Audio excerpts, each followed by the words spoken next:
particulière à ce Serious Game.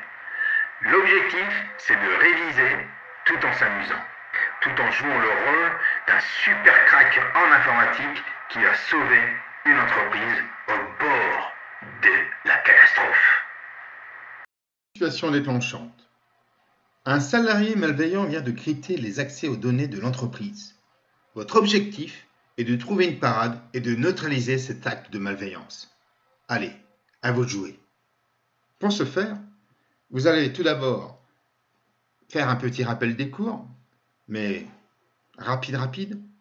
Nous allons aborder ce qu'on appelle le débordement de tampon et ensuite vous allez créer un patch pour enlever cet acte de malveillance. Rappel des cours. Vous savez que vous avez votre chaîne YouTube, mais surtout, nous avons travaillé sur les séquences 6, 1, 6, 5, 4 sur le langage C, sur les tableaux, les pointeurs et le langage numérique. Ça, vous allez en avoir besoin pour réussir ce challenge, première partie. La deuxième partie du challenge, c'est la création d'un patch. Vous allez devoir donc réviser la création ou l'utilisation des fichiers en C. Vous savez, fopen, etc. Mais commençons le débordement de tampon. Mettons-nous dans la peau du hacker pour mieux comprendre et mieux agir. Créer un projet vide. Et je vais l'appeler projet débordement.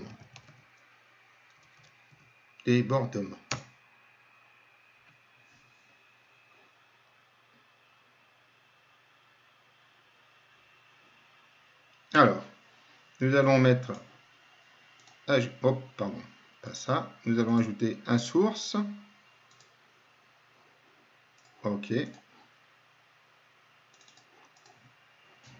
Include, vous le savez, on travaille en studio.h.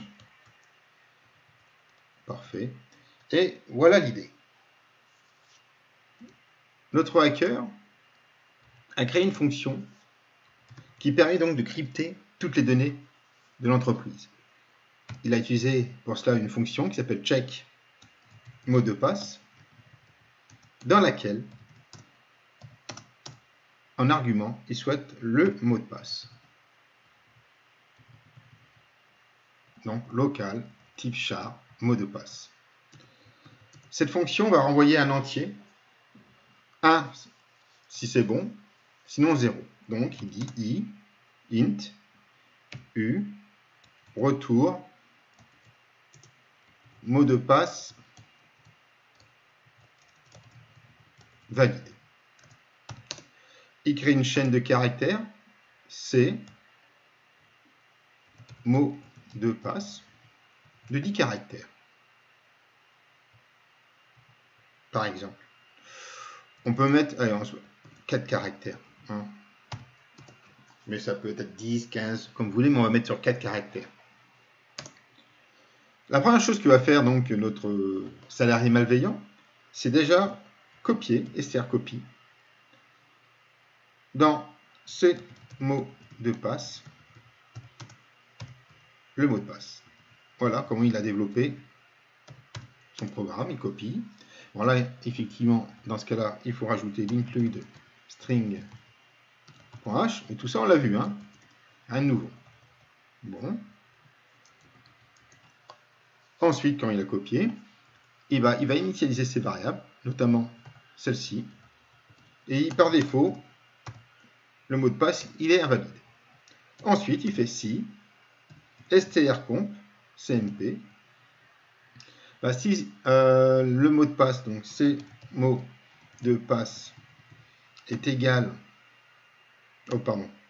est égal à bon, ok.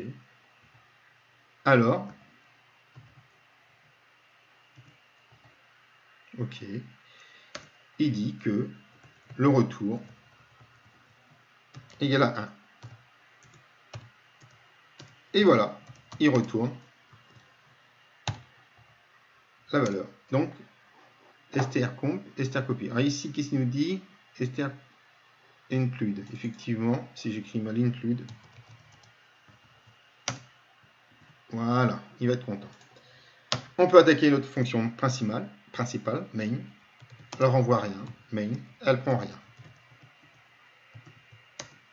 Donc, ça, c'est la fonction donc, que notre salarié malveillant a mis en place, qui veut dire que chaque fois que l'entreprise souhaite accéder à une information, il va effectivement passer par ce système de check mot de passe. Donc, on va simuler maintenant l'accès à une information. Donc, printf, on va dire, de la manière suivante.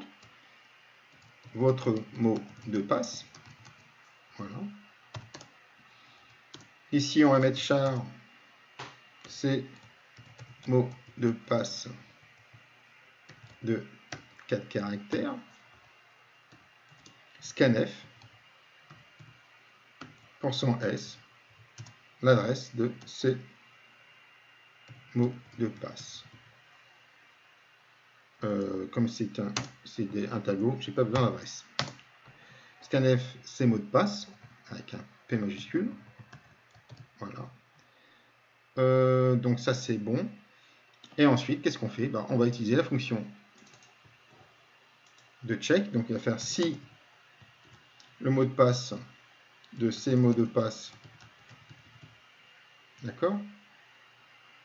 Voilà. Printf.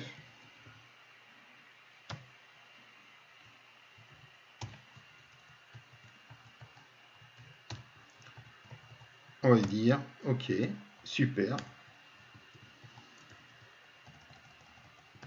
Le salarié malveillant souhaitait une rançon. Merci de m'avoir payé. Voilà. Ça, c'est notre salarié. Il est content parce que comme il a, si effectivement l'entreprise a pu avoir le mot de passe, c'est quelque part, cette dernière a dû payer la rançon. Sinon, eh ben, le message, c'est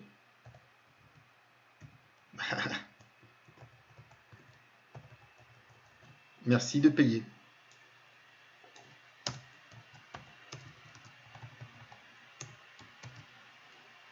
Ok, voilà. Alors imaginons, bien sûr, il aurait pu effacer les données, etc. Mais bon, c'est quand même déjà assez embêtant pour notre entreprise. Donc voilà notre programme. On va le compiler, CTRL Maj B. Donc là, petite warning, normalement, qui devrait s'afficher. Voilà. On reviendra dessus. Donc on va rajouter ce define underscore CRT underscore secure no warnings. Et oui. Il y a une raison à tout. Et là, il va être content. Super. Et dire. Donc j'ai bien mon projet. Bon, allez, projet débordement.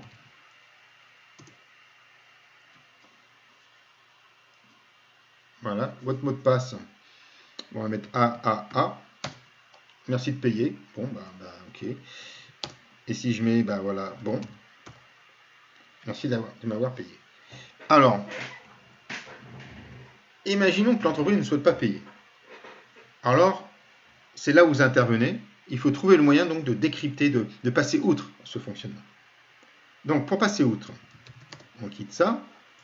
On va passer en mode debug et on va analyser ensemble le fonctionnement. F9 ici. Et on lance F5. Ok. Donc ici, donc ça vous le savez, vous l'avez vu au travers des cours. Là vous avez le code assembleur donc, du programme qu'on vient de décrire. Ici vous avez le dump de la mémoire. Allons-y, F10. Mot de passe. Donc ici, je mets le mot de passe. On va mettre déjà le mot de passe bon. Ok. Vous allez me dire, ouais, mais bon, imaginons qu'on ne connaisse pas le mot de passe. Ok, on va mettre AAA. On valide. Alors, ici, F11, on rentre dans la fonction check mot de passe. Dans check mot de passe, ici, vous avez une variable. Donc, on va aller vers la variable. Donc, comme c'est un tableau, c'est une adresse. Donc, on tape directement l'adresse. Donc, l'adresse mot de passe se trouve à 001E F6. c'est 6C, hein, nous sommes en 32 bits, donc 4 octets, hein, 1, 2, 3 et 4 octets. Ici, on copie le mot de passe. Donc U0, vous avez vu qu'ici la variable URET mot de passe valide est un entier donc de 4 octets, hein, donc c'est un int, donc un long int, donc 4 octets. strcopy du mot de passe, le AAA/0 car c'est une chaîne, donc on a bien ici 61, 61, 61 code exquis plus le 0 qui est le /0 qui se mettent bien ici, et on voit bien que ici c'est bien la variable, on l'a vu tout ça, URET mot de passe. Ok, ici il rentre dans cette fonction, il s'aperçoit que effectivement bon ne correspond pas à A et il retourne donc la valeur qui lui permet donc d'aller dans la condition merci de payer. Terminé. Eh bien, si vous avez bien vu les choses, vous avez anticipé ce qu'on va faire maintenant. Regardez. J'intègre 14 valeurs. 3, 4, 5, 6, 7, 8, 9, 10, 11, 12, 13, 14. Je le valide. Regardons ce qui se passe. Ici, j'ai ma variable qui me permet d'identifier si mon mot de passe est correct. Et ici, le mot de passe. Donc, le mot de passe il est ici. F10, ici, c'est la variable qui me permet d'identifier si mon mot de passe est correct. Et cette variable-là, elle est à 1, 2, 3, 4, 5, 6, 7, 8, 9, 10, 11, 12 et 13e. Ça veut dire que comme j'ai mis 14 octets, je viens donc d'écraser cette variable, on est d'accord. Ici, j'avais 0, 0, je viens de mettre 61, 61. Ça veut dire que ici, effectivement, bon n'est pas égal à mot de passe, donc il passe, mais il retourne cette valeur. Je vous rappelle que cette valeur, l'adresse, la valeur qu'il va me renvoyer, c'est ça. Donc c'est 0, 0, 0, 0, 61, 61, puisqu'on est en little endian. Hein, je vous rappelle que c'est inversé, et que le int il est sur 4 octets. Et donc il retourne une valeur non plus 0. Donc là il n'est pas content. Mais bien qu'il m'ait dit qu'il y a eu un débordement de pile, il me dit merci de m'avoir payé. Va payer, je relance et je mets 14. 1, 2, 3, 4, 5, 6, 7, 8, 9, 10, 11, 12, 13, 14. Donc 14A. Il me dit ok, il y a un problème, pas de problème, je valide, j'ignore et merci de m'avoir payé. Vous voyez, j'ai pu donc tromper le système. Par cette expérience liée à un salarié malveillant souhaitant donc crypter de son entreprise, nous avons pu donc au travers de cet exemple trouver un moyen donc de contourner cet acte de malveillance. Les vulnérabilités liées au débordement des tampons existent depuis les premiers programmes informatiques et sont encore présentes aujourd'hui. La plupart des vers Internet s'appuient sur ces défauts pour se propager. Si un programmeur souhaite placer 14 octets de données dans un tampon auquel seuls 4 octets ont été alloués, rien ne pourra l'en empêcher, même si cette action conduit à coup sûr au dysfonctionnement du programme. C'est ce que l'on nomme un dépassement ou débordement de tampon, puisque les 10 octets supplémentaires vont déborder et sortir de la zone mémoire allouée en écrasant tout ce qui se trouve ensuite. Allez, à vous jouer. Recodez le programme et trouvez un moyen pour éviter l'attaque par débordement de tampon en déplaçant uniquement une seule ligne de code. Allez, à vous de jouer. Pas possible. Effectivement, notre salarié malveillant avait bien fait les choses et le système de débordement ne fonctionne pas. Il faut trouver une autre solution. C'est le challenge 2. Vous êtes prêts? Nous allons maintenant passer à la création d'un patch. Donc le patch aura pour objectif donc d'effacer cette partie malveillante donc du programme de débordement. Alors, tout d'abord, nous allons installer le logiciel IDA, analyse du programme, création du fameux patch et application du patch. Allez, on y va? Donc, pour installer le logiciel IDA, vous allez sur le site web IDA Pro. Donc, qu'est-ce que c'est? Selon le wiki, je vais que lire ce que dit le Wikipédia, c'est IDA Pro, c'est le désassembleur Interactive, plus connu sous le nom d'IDPro, est un désassembleur commercial très utilisé en rétro-ingénierie. Il supporte une grande variété de formats exécutables pour différents processeurs et systèmes d'exploitation. En clair, ça va permettre donc de mettre l'exécutable qu'on souhaite analyser, et ce dernier va nous mettre donc le code assembleur. Nous utilisons dans cette séance uniquement la version gratuite d'AIDA. Il y a effectivement une version payante, mais la version gratuite est tout à fait adaptée à notre objectif. Donc pensez bien à vérifier bien sûr la clé de votre fichier afin d'assurer donc l'intégrité du fichier téléchargé, puis ensuite installez-le. Et je vais donc ouvrir le dossier, le programme. Donc ça, je vais l'effacer. Je vais donc ouvrir le programme débordeur. Par défaut, vous laissez. Ok, on ne va pas rentrer dans le détail, mais ça répond à 90% du temps à nos besoins.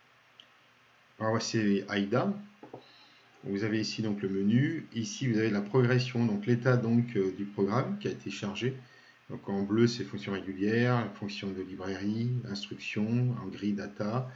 Vous pouvez vous déplacer dans votre programme qui a été téléchargé, à charger en mémoire. Ici, vous avez donc le programme désassemblé, donc en assembleur. Ici, vous avez les fonctions. Alors quand AIDA ne connaît pas la fonction, il lui attribue un nom, d'accord? Donc si je clique ici, j'ai la fonction. Si je clique ici avec espace, j'obtiens donc le code, etc. Parfois, il arrive à identifier des fonctions. Alors voilà, on va aller voir si... Hop, là, j'ai vu quelque chose. Ici, voilà.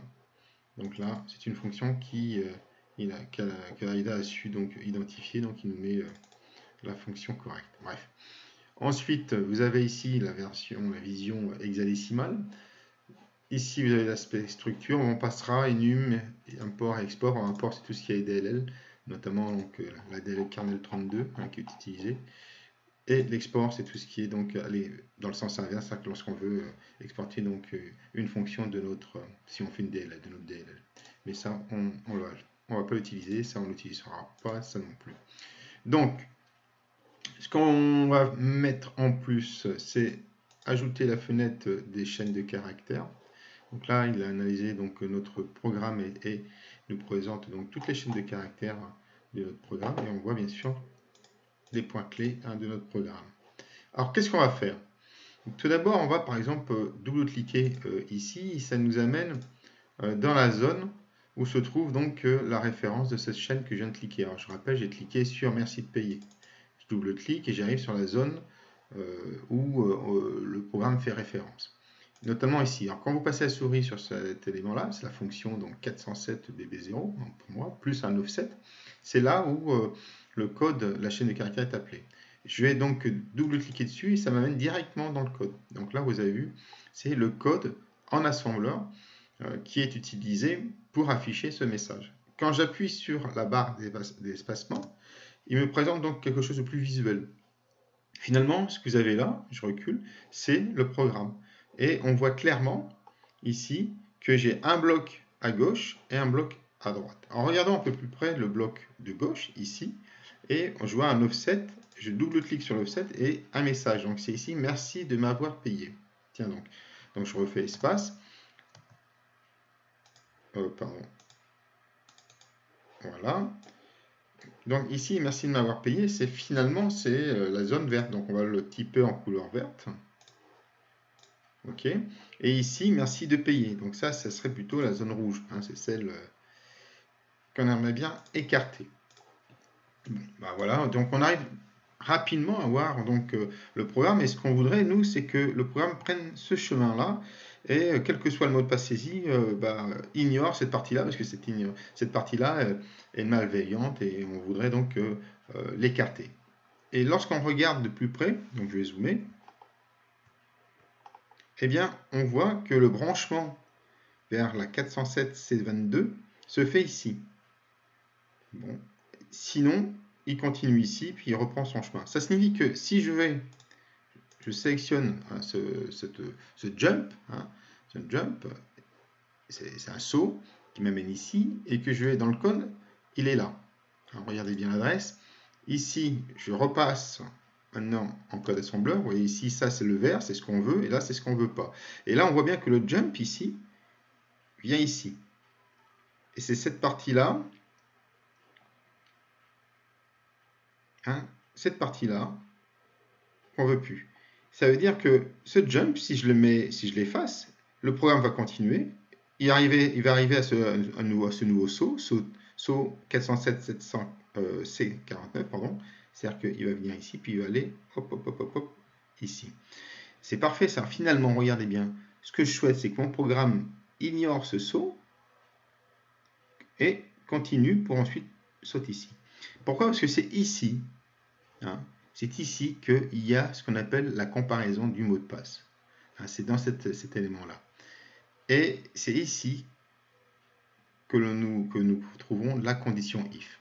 Et bien, pour supprimer ce saut, je sélectionne ce opcode et ça me donne ici 7429. Ça, c'est le code hexadécimal qui dit jump si effectivement c'est pas le bon mot de passe. Et là, je vais mettre F2 pour en modification. Je fais 90, 90. Alors, regardez bien, je zoome. Ah, je peux pas zoomer. Bon, je ferai tout à l'heure avec au montage. Donc 90, 90. Je fais F2 pour de nouveau F2 pour écrire. Et si je reviens ici, vous avez vu, il m'a remplacé donc la fonction par nop. Ça veut dire que si je reviens maintenant sur le bloc, hop. Donc, qu'est-ce qui se passe là? Bah, déjà, le vert, il s'est intégré. Le orange, là, il est un peu dans les choux. Voilà. Ça, c'est le code. Ça s'appelle un code mort. C'est-à-dire que j'ai cassé le branchement. Effectivement, le branchement ici, il revient toujours là. Mais vous voyez que maintenant, on part directement et on va ici. C'est-à-dire que ça devient un code mort. Alors, soit vous voulez vraiment vous assurer que la charge est supprimée, c'est-à-dire que cette partie de code là est vraiment supprimée, hein, pour X raisons, parce que imaginons qu'ici, il y a des choses où vraiment vous voulez vraiment que ça n'existe plus, vous allez à l'adresse 7C22 et vous mettez des nops jusqu'à la 7C46. Mais on est bien d'accord que c'est pas nécessaire, parce que regardez, si je vais donc dans Edit Patch Programme et je fais appliquer le patch au fichier. Donc ici, on va l'appeler input backup back, parfait. Et je crée un backup et je vais l'appeler ici origine. D'accord? Je supprime ça. OK. Maintenant que c'est fait, si je reviens ici, je vais dire /other_date pour vérifier. Donc 14h23, ouais, ça, non, c'est ici. Donc origine exe et le programme modifié. Donc si je fais PRJ maintenant, débordement, donc c'est là où on a enlevé la charge, si je peux dire malveillant, débordement. Donc là, il demande le mot de passe, je mets n'importe quoi, AAA par exemple, et là, merci de m'avoir payé. Ok, on l'a effectivement désamorcé. Si je prends l'autre par contre, origine, et je mets AAA, là, merci de payer. Donc on voit bien que la modification qu'on a menée au travers donc de l'outil AIDA et nous a permis donc d'analyser le code, d'identifier la zone à inhiber, et on a utilisé le code 90 NOP pour pouvoir supprimer donc la fameuse condition. Si vous voulez vraiment pour le fun vous assurer d'effacer cette partie-là, c'est-à-dire du code 7C22 jusqu'au code 7C46, vous sélectionnez cette partie 7C46, donc 22.0.1.2, F2, et là 90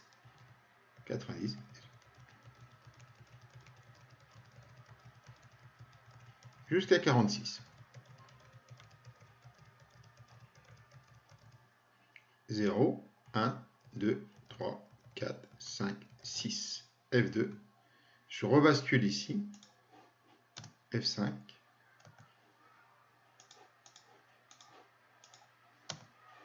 Et voilà. Là, j'ai complètement enlevé la charge et là, mon programme passe directement ici. J'ai une zone de mémoire non utilisée. Patch programme. Ici, on va l'appeler donc V1. OK. Et OK. Donc là, j'ai V1. Et je fais un rename de PRJ débordement, effectivement, parce qu'il voulait en entrée. Bon, c'est .exe en PRJ débordement underscore v2.exe. Voilà, c'est ce que je voulais en final. Donc on a bien ici le programme original, le programme V1 où on a simplement désactivé le jump, le saut conditionnel, et ici où on a complètement désactivé la partie nuisible. Et on s'aperçoit que le code, le nombre d'octets reste le même. Parce qu'on n'a pas diminué le programme, on a simplement inhibé donc, les parties qui nous posaient problème. Donc ça veut dire que si je fais PRJ débordement,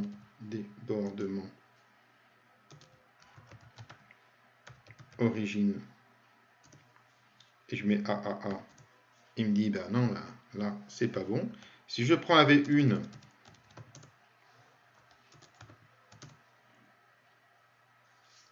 AAA, là il va être content. OK. Et si je prends la V2, le résultat est le même. AAA. Voilà. La différence entre la V2 et la V1, c'est que dans la V2, on a vraiment supprimé tout le programme qui ne nous plaisait pas.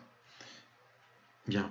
Maintenant, quand on a fait ça, on a effectivement modifié au travers de la fonction edit patch programme application du patch, on a modifié donc le programme. Si on veut créer un programme, un patch, et pouvoir ensuite le déployer sur tous les ordinateurs impactés, nous allons donc mettre un patch byte ici.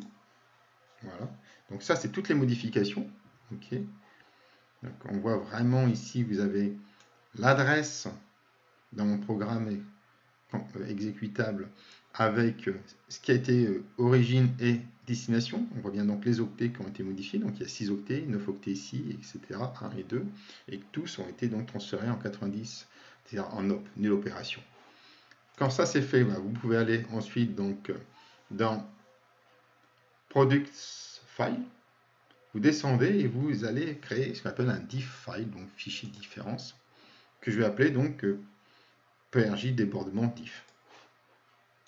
OK. Ça signifie qu'ici, je me retrouve maintenant, alors ici, voilà, avec un fichier. Si je fais un type PRJ débordement.diff, j'ai un fichier séquentiel qui me dit à l'offset 6FF7, modifie 74 par 90. OK. Tous les programmes, régénérer les solutions. Voilà. Et je souhaite modifier donc le PRJ débordement. Et bien, ce que je vous propose maintenant, c'est de créer ce qu'on appelle un programme qui s'appelle Patch Security. Alors, sécurité, pardon. Qu'est-ce qu'il fait? Alors, Patch Sécurité.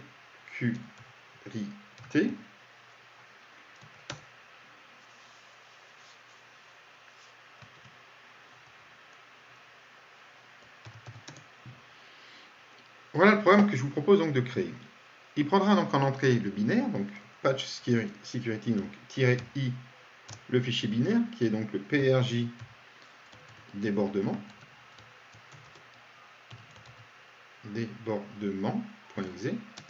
Le fichier de modification, le diff file, c'est-à-dire le PRJ. Il me semble débordement, je l'appelle pareil. Je vais vérifier quand même. Débordement, c'est bien ça. PRJ débordement.diff. Ouverture du fichier, application des modifications. Je vous rappelle que les modifications qui ont été apportées à ce fichier s'appuient sur le PRJ débordement.diff. C'est-à-dire qu'à chaque octet, donc il a ouvert mon fichier, il s'est positionné à l'offset 6FF7 et il a modifié l'octet 74 par 90. Ok. Et bien maintenant, si je fais PRJ débordement, le programme a bien été modifié. Ok. Il faut revenir sur la séquence 1, séance 7, les chaînes et les fichiers. Dans cette séance-là, en TD, vous aviez créé un lecteur de fichiers hexadécimal et aussi créé ce qu'on appelle une conversion d'un fichier plat vers un fichier type CSV. Vous vous en souvenez, par ailleurs, avec l'instruction fscanf. Je vous en ai dit beaucoup, même beaucoup trop, car maintenant vous avez tout ce qu'il faut pour créer ce programme qui s'appelle le patch sécurité. Donc, fopen, donc file, fopen, fscanf, à vous de jouer. Sauvez-moi cette entreprise.